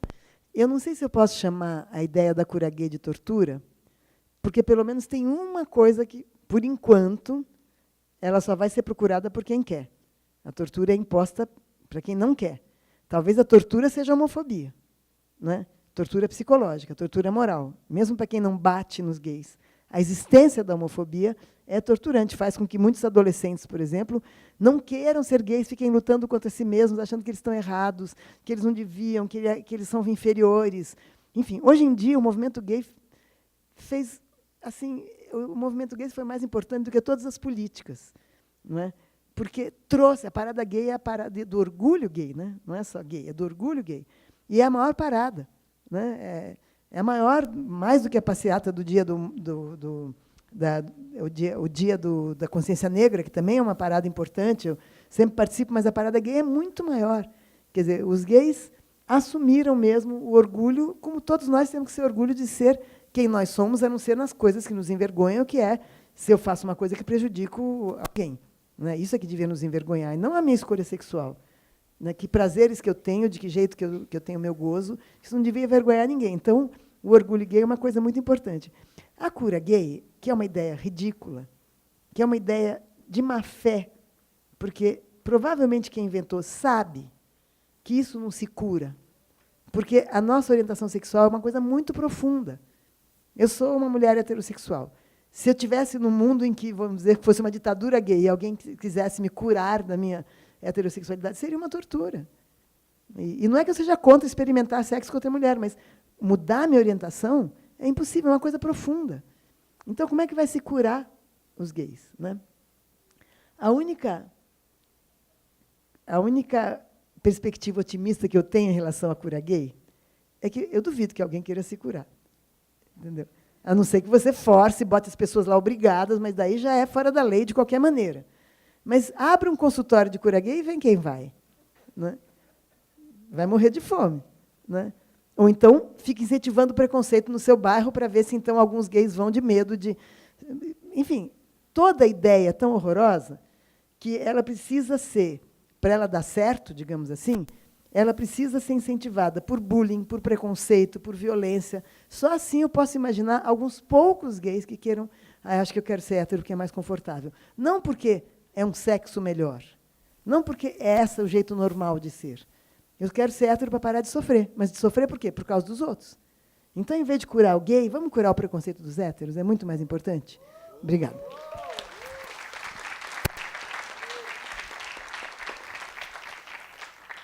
Oi, boa tarde. Eu queria saber por que a psicanálise e fazer análise ficou tão assim com um estereótipo de elitizado, assim, só pessoas, né, têm condições, né, podem fazer análise.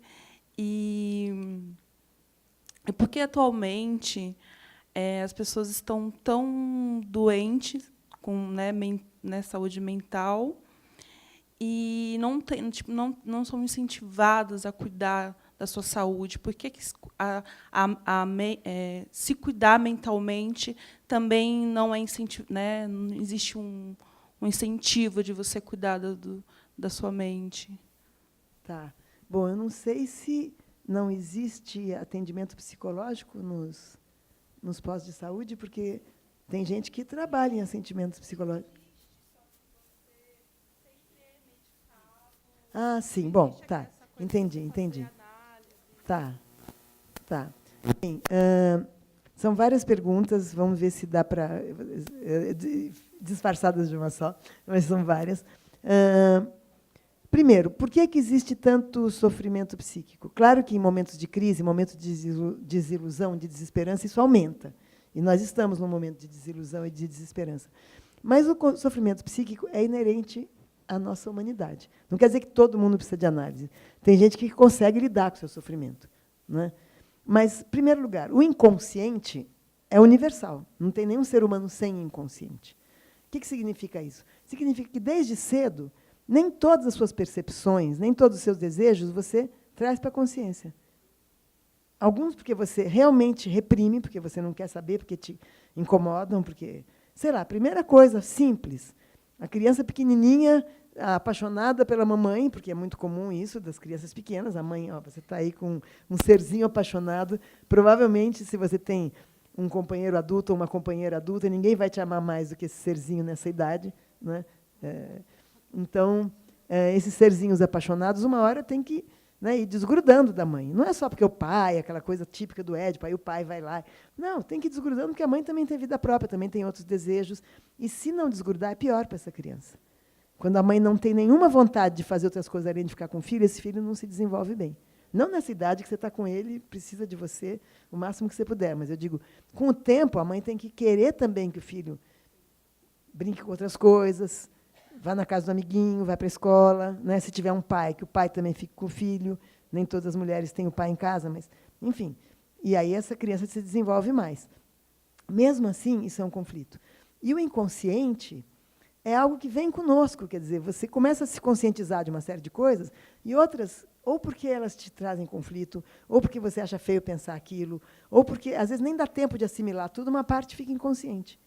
E aquilo que fica inconsciente, o inconsciente é atemporal, uma coisa estranha, quer dizer, como não foi submetido às mudanças da nossa história, ficou fora da nossa percepção, fica lá, parado. Então, cada um de nós tem, inconsciente, um menininho ou uma menininha de 2 anos, de 5 anos, de 7 anos, não tudo, né? Mas algumas coisas que aconteceram estão lá, né? O ideal é que todo mundo pudesse, mesmo que não seja muito neurótico, seria muito legal, como expansão da sua consciência, todo mundo ir a alguma análise, para tentar descobrir, né, o que aconteceu que você não registrou, o que você pensou que você não registrou, e, principalmente, que desejos você abandonou, porque eram impossíveis, ou porque foram reprimidos por alguém, né? Então, a psicanálise é isso. Você vai trazendo isso para a sua consciência. Não quer dizer que o seu desejo dos 3 anos de idade você vai realizar aos 30 ou aos 60. Quer dizer que só que você vai dizer, isso é meu. Eu já tive esse desejo, né? Então, não fica uma parte sua, como se você tivesse na sua casa um quarto que tem um monte de tesouros, mas também tem umas cobras e umas lagartixas, e você fecha aquele quarto, porque você não quer saber das cobras e das lagartixas, mas você também não pega os tesouros. É isso o inconsciente. A análise, você tira as cobras e as lagartixas, manda elas para fora, né, e pega os tesouros. É isso. Bom, a gente vai finalizar com mais 2 perguntas, tá? Tudo bom? Eu queria saber se o esquizofrênico ele tem alguma coisa de neurótico também? Ou é a mesma coisa? Como que dá para entender a cabeça de uma pessoa esquizofrênica? A esquizofrenia e a paranoia são 2 formas que nós chamamos de psicose. Nós não. Acho que antes de existir a psicanálise, já se chamavam de psicose. Então, não é a mesma coisa que a neurose. Não quer dizer que não dê para tratar, mas não é o mesmo tratamento que o psicanalista, que a psicanálise da neurose. Tá? Veja, a psicose, se a pessoa for, primeiro, acolhida na família, porque o problema com a família do psicótico é que, muitas vezes, ela fica muito apavorada e já quer internar um filho, já quer... Ui. Ai, que coisa. Cada vez é um. Tá. Então, quer que fale tudo de novo? Não? Tá. Se a família de uma criança que começa... Eu não vou, nem saberia descrever, mas não se integra tão bem, não se desenvolve tão bem, e também tem umas ideias, uns comportamentos meio loucos, sei lá. Se a família acolher e cuidar dessa pessoa, uma pessoa esquizofrênica tem um potencial, inclusive criativo, maior do que uma pessoa neurótica. Mas ela precisa, o que ela não tem, digamos assim, são as paredes psicológicas para pôr as coisas nos seus lugares. Né? Então, a criatividade dela pode sair num lugar onde não cabe, pode sair numa fala maluca. E o que não quer dizer que essa pessoa é perigosa, o que não quer dizer que essa pessoa não possa conviver conosco. Né? E se ela falar umas coisas loucas, a gente ri, ou tenta entender a coisa louca e inclui na conversa. Não é? Tanto que os hospícios acabaram por lei nos anos 80. 80 ou 90, não lembro, acho que 80. Quer dizer, até isso foi uma revolução. Começou com os franceses, lá com a antipsiquiatria, porque até os anos 80, ou seja, 30 anos, 30, quase 40 anos atrás, as pessoas botavam essas pessoas enjauladas. Era um horror. Não é? Era um horror, como se elas fossem perigosas. E como elas não iam ser reabilitadas e voltar para a sociedade, os hospícios eram os piores lugares.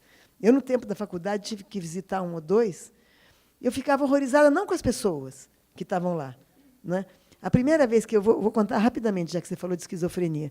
A primeira vez que eu fui visitar um hospital psiquiátrico foi um que já está desativado na Vila Mariana. Claro que eu fui com medo, porque eu nunca tinha entrado. Eu tinha 20 anos. E, quando eu entrei, o psiquiatra, que devia dizer, pode entrar, eles são as pessoas que nós estamos tratando, disse, cuidado, entrem com cuidado, vocês podem ser atacadas. Nunca ninguém nos atacou, nem ameaçou, nem chegou perto de ameaçar, nos atacar. Tinha uma mulher que chegou para mim no primeiro dia e falou, moça, por favor, põe essa carta no correio para mim, para minha família, porque eu cheguei da Bahia, fiquei perdida, fiquei sem emprego, um dia eu surtei na rua, me trouxeram para cá e meus filhos não sabem onde eu estou, pensam que eu morri. Você acredita que o psiquiatra chegou para mim e falou, não liga não, ela está com essa mania. Eu falei, como com essa mania? Ela precisa se comunicar com a família. Peguei a carta e pus no correio, evidente, né? Que ela pediu para... Então, estava cheio de gente internada. Alguns talvez fossem esquizofrênicos, né? Que são diferentes dos neuróticos, que não têm a mesma repressão que nós temos, então que podem fazer coisas que a gente não faz, tirar roupa no meio da rua, é isso, subir no banquinho, fazer um discurso maluco, achar que virou presidente da República, né? A figura caricata do louco no século XIX era o cara vestido de Napoleão, achando que ele era Napoleão. Enfim, mas a maioria dos psicóticos não faz mal para ninguém. Então, se eles puderem estar em instituições onde eles vão para casa, depois, durante o dia, tá bom, eles não podem estar numa escola normal, porque eles não vão acompanhar, mas podem estar numa instituição em que eles vão ter atividades, eles vão aprender coisas. Muitos podem trabalhar. Né? É muito bacana. Então, teve o caso dessa mulher, e teve, daqui a pouco eu vou lembrar de algum outro caso. E tive uma mulher que falou, ai, como eu queria ter um cabelo igual ao seu. Porque ela tinha um cabelo parecido com o meu, tinha cabelo comprido na época. Só que chegou lá, rasparam o cabelo dela. Por que fazem isso? Né? Por causa de piolho. Basta dar sabão para tomar banho, lavar com shampoo, sabão anti-piolho. Então, era um maltrato. E essa luta antimanicomial, que ainda existe, mas hoje em dia acabaram os hospícios. Acabaram. O que tem, e que foi o governo da Erundina, eu acho, que criou, em São Paulo, são hospitais-dia. O que são os hospitais-dias? Ainda existem alguns, mas é claro que os governos depois pararam de investir. São espaços em que a família que não pode ficar tomando conta, porque se você tem um parente psicótico, todo mundo trabalha, de fato, essa pessoa pode ir para a rua, pode se perder. Não é que ela vai fazer nada perigoso, mas ela pode ser atropelada, ou alguém pode achar que ela é louca e abusar dela, tratar ela mal. Então, espaços onde a família leva, a pessoa passa o dia, e lá tinha atividade no hospital-dia, não é um depósito de louco. Ia ter roda de psicologia, ia ter comida boa, eles se revezavam nas tarefas. os próprios internos, né, os próprios ditos psicóticos. Uma equipe que faz a comida, uma equipe que lava a roupa, uma equipe que lava a louça, uma equipe que limpa as salas. E tinha terapia de grupo, e tinha arte. E a Anísia da Silveira, que você deve saber quem foi, né, uma médica carioca do começo do século XX, baiana, alagoana, mas carioca, ela estava no Rio, né? E ela começou a trabalhar num hospital e ela mudou totalmente o sistema, porque ela propiciou que os internos pintassem. E se vocês forem ver algum dia, se tiver alguma exposição das pinturas do Hospital da Anísia da Silveira, são lindas, né? E tem um filme também chamado Imagens do Inconsciente, daqui a pouco eu vou lembrar o nome, um cineasta que fazia parte do Cinema Novo, etc., que conta a história da Anísia da Silveira e do Hospital Dom Pedro II e da produção dessas pessoas. Tá? Então, essa pergunta é muito boa, que ajuda a gente a pensar como pode haver uma sociedade em que um psicótico seja um tipo como nós. A gente tem um tipo de loucura, eles têm outra. Porque o ser humano sem loucura não existe. Não é? Como diz o Fernando Pessoa, sem a loucura, eu não sou uma pessoa que tem um monte de poemas na cabeça, mas esse é muito bom para psicanalista, tem que saber.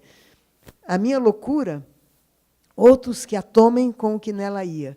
Sem a loucura, que é o homem, além da besta sadia, do cadáver adiado que procria.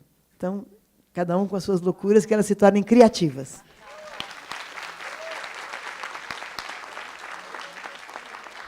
Aqui, ó. Se você puder, né, comentar um pouco sobre essa tristeza, que eu acho que a Sheila também se referiu a ela na pergunta, né? Por que as pessoas estão tristes, né? Aí você falou, não, é um momento, né, um momento complicado, um momento de desesperança, né? A sua pergunta tem o que a mais? Porque você já respondeu. Isso. Então, se você pode estabelecer, a partir dessa sua experiência na Comissão da Verdade, da sua experiência de reflexão sobre essas situações limite de, sei lá, de separação, de ditadura ou de polarizações, né? É um caminho de reencontro. Eu tenho histórias pessoais de pessoas muito queridas que estão muito afastadas de mim, né, e da minha família, por exemplo, por causa, por exemplo, dessas bolhas, né, dessa ideia de eu odeio isso, odeio aquilo, não, vocês petistas, sabe assim? Essa ideia. Como que a gente encontra esse caminho de encontro? Porque isso está nos fazendo sofrer. Eu entendo isso. Tá. Essa é a minha pergunta. Aí tem mais, acho que 3. Não, eu vou ouvir 2, não esqueça as perguntas. Eu ouço 2 e depois mais 2. Tá? Boa tarde. Primeiro, eu queria agradecer vocês, está sendo muito bom. Você falou sobre a sua pesquisa referente à Globo e à ditadura. Eu não sei se você vai querer falar um pouco sobre isso, ou que você possa nos falar onde podemos conseguir ler essa pesquisa para entender melhor. Tá, beleza. Deixa eu responder primeiro a dela. Eu não cheguei a completar esse meu mestrado, sabe? Então, eu não fiz a tese, porque meu filho nasceu, eu morava em comunidade hippie, a trabalheira ficou gigantesca, eu não consegui acabar a tese, larguei o mestrado. Tanto que depois eu fiz uma prova para fazer doutorado já nos anos 90, bem depois. Então, a tese não existe. Mas, depois, eu tinha um pouco da pesquisa sobre a Globo, durante a ditadura, um outro colega tinha uma pesquisa sobre a TV Tupi, e um outro tinha sobre Excelsior, amigos. E a Brasiliense, não. Tem um livro, eu sei que tem um livro que chama Um País no Ar. Provavelmente só tem em sebo hoje em dia. E tem uma outra coleçãozinha que a Funarte publicou nos anos 70, que chama Anos 70, que era uma coleçãozinha de 5 livrinhos, era cinema, teatro, televisão, música e artes plásticas. E uma parte da minha pesquisa sobre a Globo está em anos 70, televisão. Isso tudo só deve ter em sebo. Tá? Tomara que você ache. Se você não achar nada, pega o meu e-mail, eu te mando. Eu não tenho mais nem no meu computador isso, porque isso foi coisa que eu escrevi no tempo da máquina de escrever, para vocês terem ideia. Mas alguma coisa eu tenho no meu computador, que depois eu posso te mandar alguma coisa, não tudo. Tá bom? Bom, essa pergunta sua é muito difícil pelo seguinte. Bom, primeiro que eu tenho uma sorte danada. Minha família é toda de esquerda e meus amigos são todos de esquerda. Então, eu não tenho muito esse problema de conviver com um fascista. Né? Eu não acho que eu tenha que gostar de um fascista, sinceramente. Eu acho que eu tenho que respeitar no sentido cívico, quer dizer, eu não vou querer bater, não vou querer fazer bullying, não vou querer linchar, entendeu? Mas eu não tenho que ser amiga deles. Eu não consigo. Então, eu não tenho a receita para isso. Eu tenho um grande amigo, que não é fascista de jeito nenhum, mas é PSDB. Foi meu namorado nos anos 70, meu amigo mais antigo. Tenho 40 anos de amizade com ele. A gente não discute política. É o único jeito. A gente fala de mil outras coisas que a gente se entende, que a gente tem muita coisa para falar, e não discute política. Mas ele não é um fascista. Ele não é a favor de Bolsonaro. Entendeu? Eu não sei se você... Eu não tenho receita para ser amiga dessas pessoas. E acho só que, no máximo, o que a gente pode dizer é o seguinte: se eles acham que tem direito de bater na gente, a gente não acha que tem direito de bater em ninguém. Não é? Se eles não sabem conversar, nós sabemos. Mas não quer dizer que, na conversa, eu não vou me inflamar, não posso achar que o cara é um idiota, enfim. Né? No verbal, mas dentro do respeito à dignidade de cada um. Né? Primeiramente, super obrigado, né? Fora Temer e tudo mais. Fora Temer e tudo mais. Ele não. Eu gostaria que você comentasse um pouco do processo. Essa é uma feira literária que a gente tem como um foco muito grande, o incentivo à leitura, né? Que as pessoas possam consumir mais livros e também visibilidade dos autores que aqui estão. Então, tem uma coisa muito do território, né, pensada do ponto de vista dessa formação desses autores, dessa possibilidade de mostrar aquilo que aqui é produzido. Né? E, claro, a gente não é uma bolha, a gente quer sempre trazer pessoas da academia e dos outros setores para essa feira. E aí a gente tem um processo que é muito... Você falou que era uma pergunta. Não, é uma pergunta. Eu gostaria que você comentasse, então, esse processo criativo, o processo da escrita, né, nesse processo de saúde mental mesmo, das pessoas que aqui frequentam os saraus e chegam muito timidamente e, de repente, explodem. Obrigada. Desculpa te pedir para enxugar, mas é porque senão depois não dá tempo da última pessoa que ainda está inscrita. Né? É melhor eu responder a dela, senão depois eu vou ter que te pedir para lembrar o que foi a sua. Olha, bom, você sabe, o Freud tem um conceito muito interessante entre as saídas que a gente tem para diminuir o nosso sofrimento, que não é só o sofrimento dos muitos neuróticos ou dos muitos psicóticos, é o sofrimento do cotidiano. Né?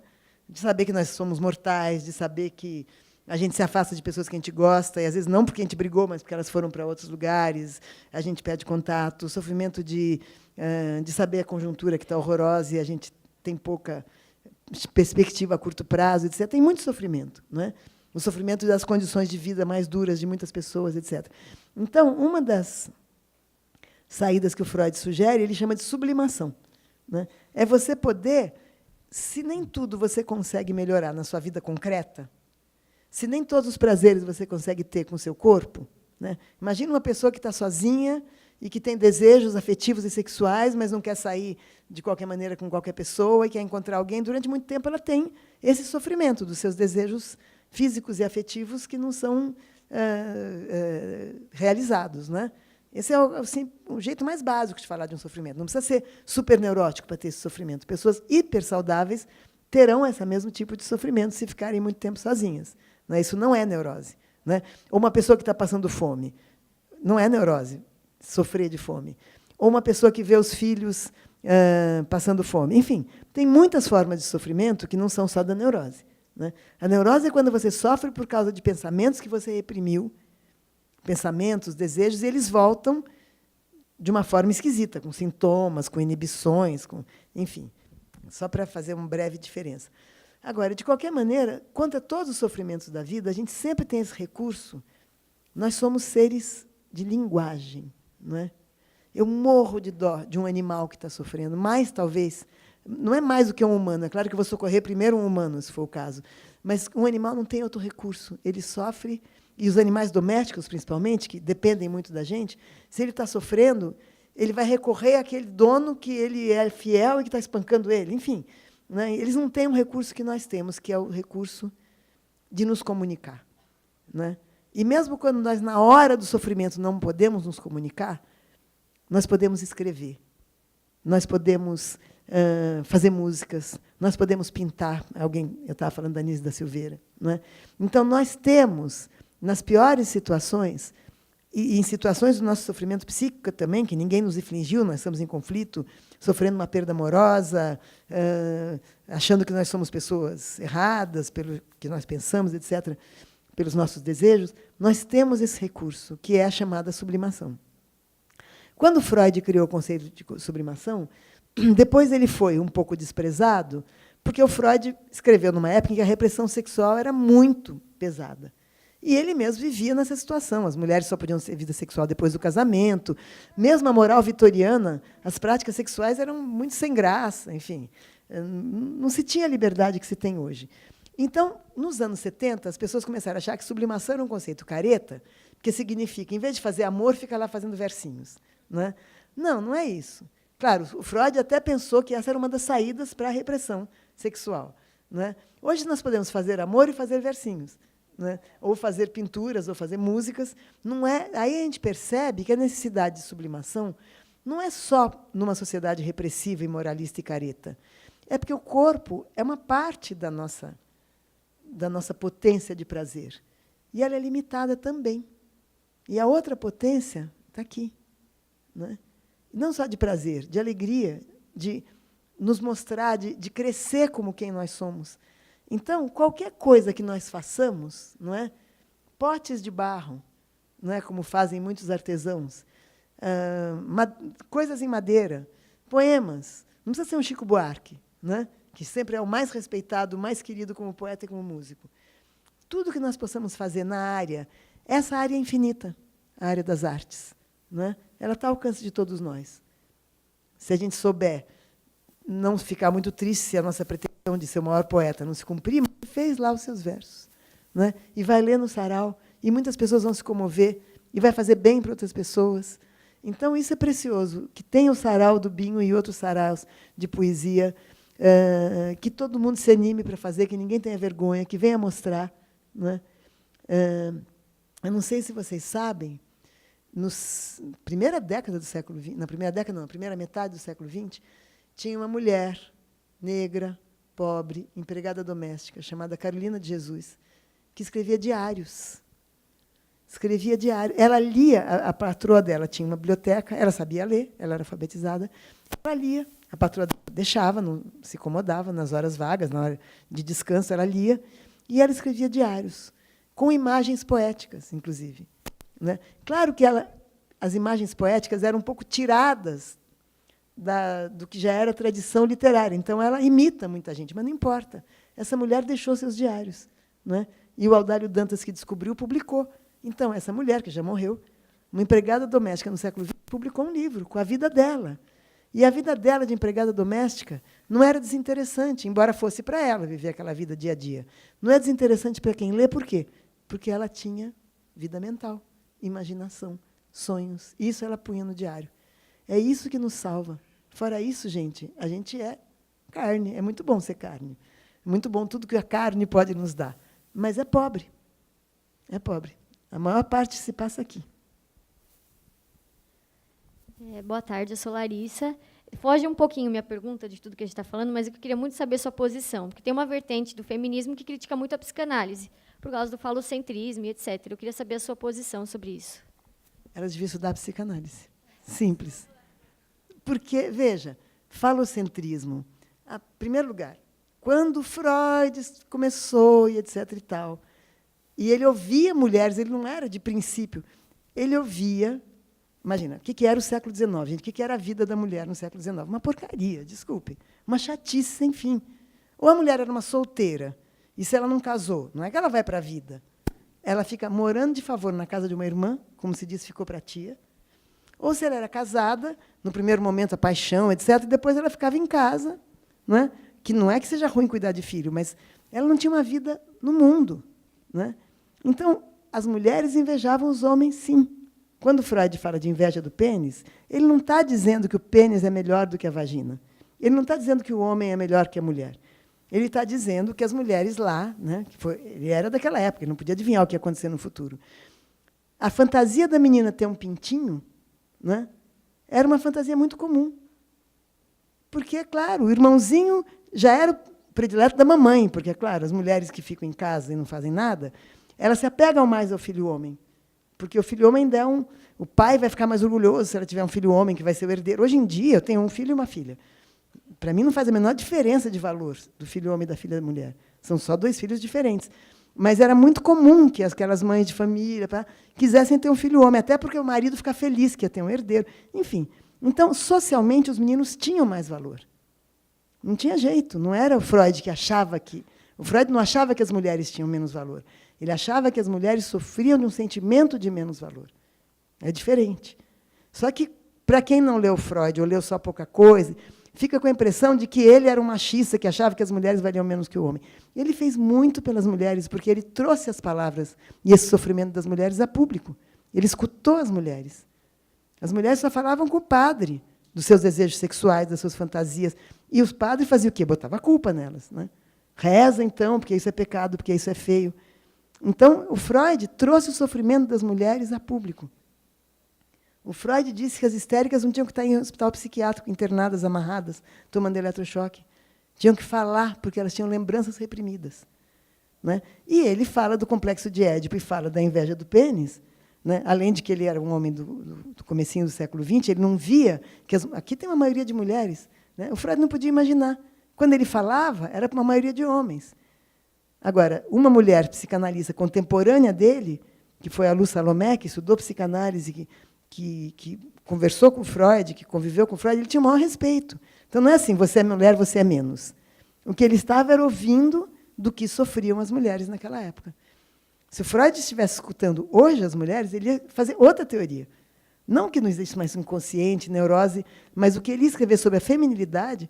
Eu tenho um livro que chama Deslocamentos do Feminino, que foi minha tese de doutorado, não é que é exatamente isso, tentando entender quem foi a mulher da escuta freudiana e como essa mulher mudou. E como a literatura do século XIX também trata dessa mulher. Tem muitos livros no século XIX em que os autores homens escrevem sobre o sofrimento das mulheres casadas. E a chatice da vida delas, as fantasias que elas tinham. Né? Elas eram as heroínas trágicas da literatura. Muito obrigada. Oi. Muito obrigada mesmo. Você está de parabéns também pelos saraus todos, porque a qualidade das perguntas não teve... Juro, eu estou falando sério, sem nenhuma demagogia. Não teve nenhuma pergunta que eu pensei, ai, que chato essa pergunta, vou ter que responder, mas é uma pergunta ruim. Não teve, sinceramente. Só teve pergunta boa. Muito obrigada e parabéns a vocês. Uou! A gente que agradece.